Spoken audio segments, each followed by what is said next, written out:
我一直想做一期介绍羽绒服的这个节目，但是一不小心从12月就拖更到了现在。我这才不是因为懒呢，我这不是想在冬季的末尾的折扣季为大家省钱嘛。冬日的这个保暖穿搭一直是困扰很多朋友的问题穿太薄呢，北方的冬天绝对顶不住；太厚呢，又很像这个米其林轮胎很多这种硬核的户外品牌，其实非常好，非常保暖，但是呢，过于显臃肿，而且呢，有时候也和这种城市的这种节奏格格不入。例如我这件 Rab Zero G， 全世界仅有的3-4家能做1000蓬天花板级别的这个羽绒服厂家。Rab 同时还能在这件这个 Zero G 上做到充绒130克，参数上可以说是数1数2了。还有这件这个 Rab Batura 800蓬，却往里充了450克的绒的这个猛兽，基本上南北极都没问题了。但是通勤环境不是登山或者户外，所以这是为什么我说这些硬核品牌好是好，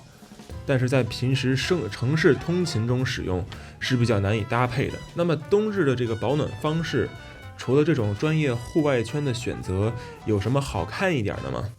作为一个合格的北方人，遇事不决那就上貂呗。虽然干不过之前提到类似 Rab 800蓬450克充绒的猛兽，我是说保暖性上但是应付北方冬天小菜一碟。男装的貂一般藏在衬里，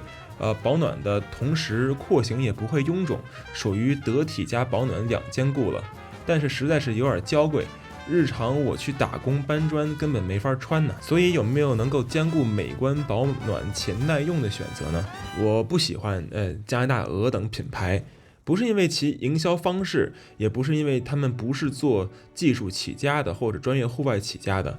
而是因为他们家老大鹅的鸭绒填充量实在是有点高，不够实在我有幸找到一个牌子，这就是今天要介绍的来自始祖鸟高端线的品牌 Valence 商鸟。我与这个始祖鸟的渊源可以追溯到10多年前，那会儿爱好户外，风光摄影、滑雪，而那个时候始祖鸟在这些小圈子里面就已经凭借其优秀的技术实力与质量坐稳了圈内一哥的地位了。比如我这件橘黄色硬壳已经穿了很多年，洗了几十次，喷涂那个 DWR 赤水喷雾之后仍然非常好用。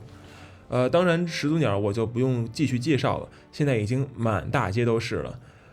我要说的这个 Valence 是始祖鸟旗下的这个高端支线，设计语言是低调的、极简的，却富有立体感和设计感。Valence 里的羽绒服，我主要介绍这款Valence Monitor Down Jacket 这个羽绒大衣，157克850蓬松动的欧洲精选鹅绒。其中我最老的这件已经穿了4-5年了，蓬松动依旧，说明鹅绒品质本身还可以。当然了，这个数据放在专业户外用羽绒服里是不够看的，只能说是中等偏上的水平。但是我实际体会下来，在北京的冬天完全不冷。Valence 系列的极简设计一脉相承，你在它的设计里不会找到花里胡哨的刺绣或者 logo， 类似现在满大街都是的那种 logo，有的只是始终如一的简洁线条。可能这也是它被习大大偏爱的原因吧。叠穿的这个 Monitor Down 建议比这个正常的穿的合适的号码再大一码几。另外这件 Node 系列，讲真 Node 我是感觉短身的会有一些显臃肿